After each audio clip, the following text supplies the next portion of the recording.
Terima kasih pemirsa Anda masih bersama kami dalam program Gaspol, Menggagas Politik di Adi Jabar. Anda masih ditemani saya Irfan Budiawan dan kita masih berbincang bersama narasumber kita, Bapak Muhammad Fuad atau Pak Fuad, pengamat komunikasi politik dan juga dosen di Universitas Islam Bandung Unisba.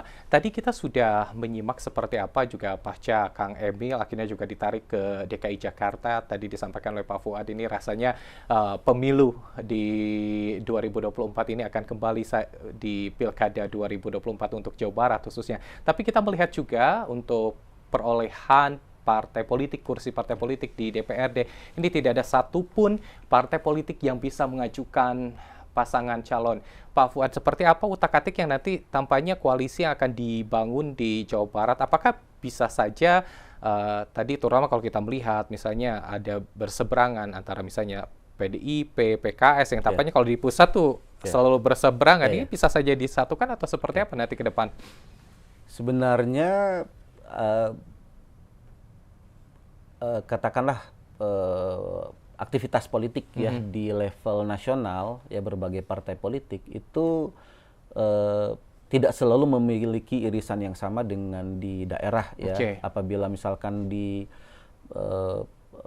katakanlah di level nasional itu ada resistensi gitu ya antara satu partai dan partai lain, belum tentu di daerah, mungkin di daerah itu partai yang di level nasional berbeda haluan itu di bawah berkoalisi itu sudah biasa ya.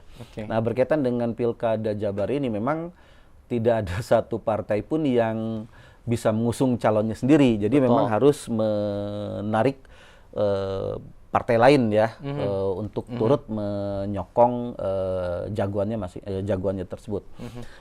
Yang sudah pasti itu adalah Koalisi Indonesia Maju memang ya.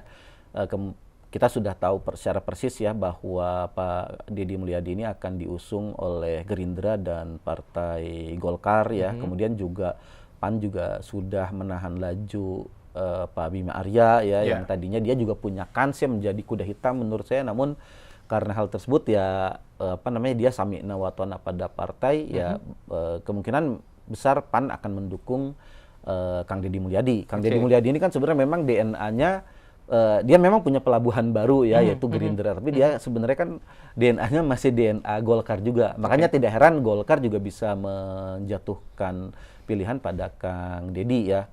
Nah, untuk poros yang lainnya kalau tadi saya kemukakan di Jabar biasanya ada 3 poros ya berdasarkan pola pilkada lalu. Ini amat mungkin terjadi lagi menjadi 3 poros. Nah, namun poros kedua ini boleh jadi adalah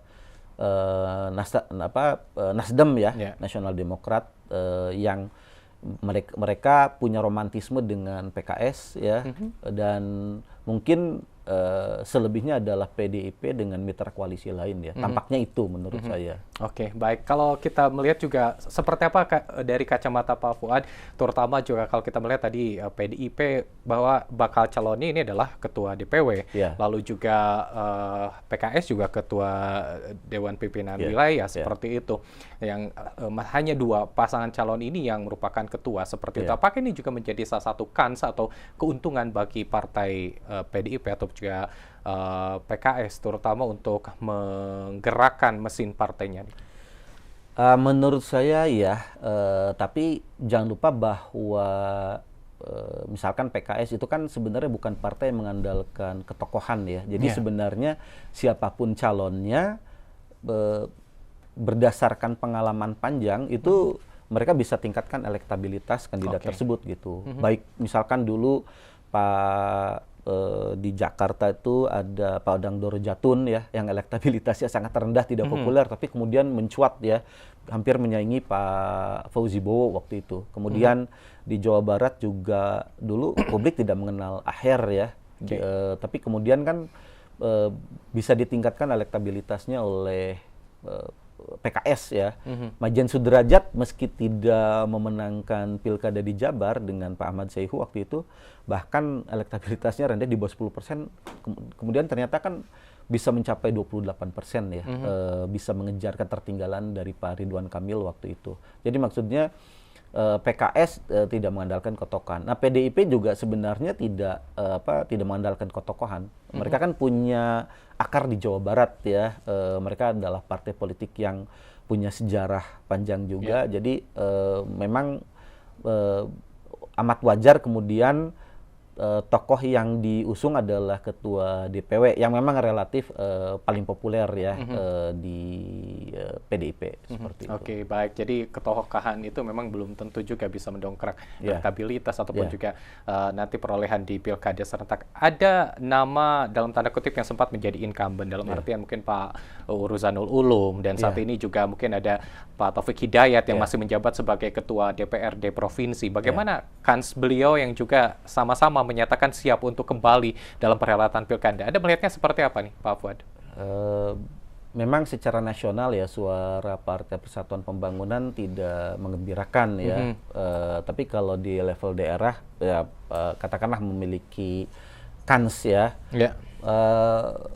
Pau ini kan dari PPP ya.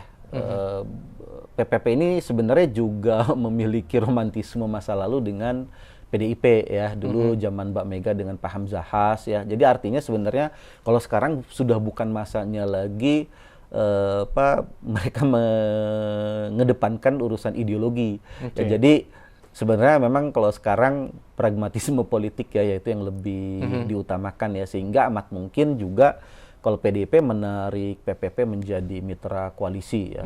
Seperti itu. Oke, ada ke arah sana seperti itu melihatnya ya. Ya, artinya kan memang politik itu adalah seni mempengaruhi dan semua serba mungkin ya. Jadi ini tidak ada yang mustahil. Jadi untuk para wakil calon gubernurnya sendiri ini bisa menambah kursi-kursi para ketua-ketua yang sudah diajukan seperti itu ya, menarik sekali.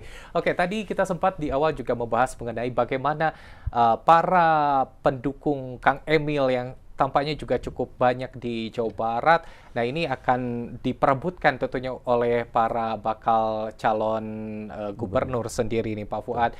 Lantas seperti apa yang harus dilakukan oleh para partai politik kah ataupun juga bahkan tokoh politik yang nanti akan juga didaftarkan dalam pilkada serentak di Jawa Barat? Harus seperti apa agar mereka meyakinkan bahwa saya siap untuk menampung ya para pendukungnya Kang Emil. Nanti mungkin dibahas dan juga dijawab nih Kang Fuad. Namun kita akan jeda terlebih dahulu, pemirsa, tetaplah bersama kami dalam program Gaspol Menggagas Politik.